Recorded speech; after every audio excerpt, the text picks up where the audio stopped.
Welcome to our channel. Today we how to use Adobe XD for UI/UX design easy tutorial step by step clearly. Open Adobe XD on your computer. Select the option to create a new project. Choose the artboard size that suits your design needs.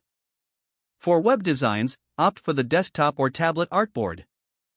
For mobile applications, select the appropriate mobile artboard size. Familiarize yourself with the workspace layout. On the left, you'll find the Tools panel for shapes and text. Take note of the Layers panel on the right. This is where you can manage and organize your design elements.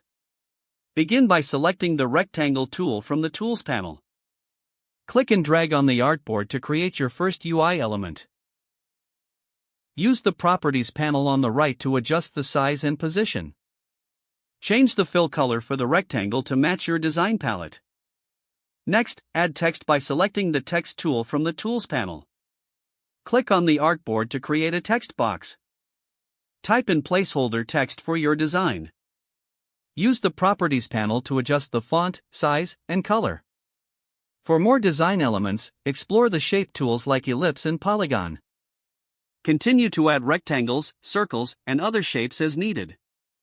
To create buttons, group a shape and text together. Select both elements, right-click, and choose Group. Now, you can easily move the button as a single element. To add icons, open the Assets panel.